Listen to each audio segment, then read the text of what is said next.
Baiklah, ya. Ayat 10. Yang ku kehendaki ialah mengenal Dia. Apa saudaraku? Mengenal Dia ini artinya bergaul ya. Artinya intim ya. Ada hubungan ya. Inilah yang diluruskan Paulus dalam hidupnya. Kan dia nggak kenal Yesus maka dia niaya jemaat. Bukan dia nggak kenal firman, dia tahu semua firman saudaraku.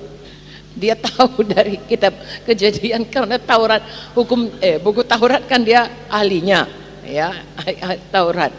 Tapi dia nggak kenal Yesus. Saudaraku, kita biarlah ya sudah diselamatkan Yesus dan seperti Paulus kenal Yesus dan bertambah-tambah kenal. Ada hubungan, ada keintiman, ada kedekatan, ada pengetahuan, bukan pengetahuan secara ini, tahu kita ya, dia sukanya ini, dia sukanya ini. Nah, itu kalau kenal ya. Yesus kita kenal dia seperti tadi baca Yeremia ya, kalau kau bermegah hendaklah engkau bermegah karena engkau mengenal Tuhan ya, intim dengan Tuhan, tahu selera Tuhan ya, seleranya ini firman ya, ini kehendaknya. Haleluya. Makanya kalau dikatakan intim dengan Tuhan, nggak suka baca firman ya nggak betul saudaraku ya, nggak suka berdoa ya nggak betul ya. Saya kenal kali sama katakanlah Pak Eri, tapi asal jumpa pun ngomong pun nggak mau ya, nggak betul saudaraku. Kalau kenal itu rindu ketemu, rindu lebih dalam lagi, lebih dekat lagi. Nah itulah dia bahasa sehari-harinya ya. Yang ku kehendaki ialah mengenal Dia ya, mengenal Yesus dan kuasa kebangkitannya. Nah ini kalau baptisan kan kita selalu katakan ya kan, kuasa kebangkitannya yang telah dibangkitkan oleh kemuliaan Bapa, kan begitu. Kemudian kita berkata kita pun ikut dibangkitkan ya, Efesus 1 ayat 19, supaya kita kenal kuasa kebangkitannya. Siapa membangkitkan Tuhan Yesus? Bagus, jadi kuasa Roh Kudus. Apakah kuasa Roh Kudus? Mulai dari kita lahir baru ya, kenal Yesus, kuasa kebangkitannya ya, itu dulu. Apakah kuasa kebangkitannya? Yang pertama sekali kuasa kebangkitannya bekerja atas kita, membuat kita lahir baru.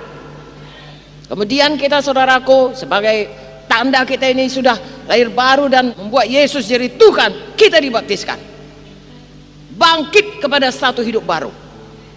Betul? Di mana kuasa seperti Yesus dibangkitkan dengan kuasa kebangkitan, kita juga bangkit kepada hidup baru dalam Kristus. Artinya sepanjang hidup kita kuasa Roh Kudus bekerja, membawa kita terus hidup menang. Sebelum kuasa kebangkitan ini bekerja kepada kita, kita menjadi budak setan, diperhamba oleh dosa ya, pikiran kita duniawi, kehendak kita kehendak daging. Tapi kuasa kebangkitannya membawa kita kepada hidup baru yang bisa menang melawan dunia, dosa, setan dan kehendak daging. Sehingga kita, dan itu sekali lagi-lagi dengan iman. Haleluya. Lalu kita lihat hidup kita saudaraku, makin kita kenal Tuhan, makin berjalan dalam kekudusannya ya. Roh Kudus itu makin bekerja sehingga kita bisa mempraktekkan firman Tuhan ini karena dengan iman. Tuhan berkata saudaraku, kalau seorang mau jadi muridku, ia harus menyangkal, terus mengangkat, mengikut sekali setahun. Saya ulangi, Lukas 9:23. Kalau seorang mau mengikut aku atau mau menjadi muridku, maka ia harus menyangkal diri, apalagi memikul salib, apalagi mengikut aku setiap hari. Haleluya. Siapa yang bisa membuat demikian? Roh Kudus. Makanya kata Paulus, yang ku kehendaki ini, saya dan saudara juga kiranya demikian.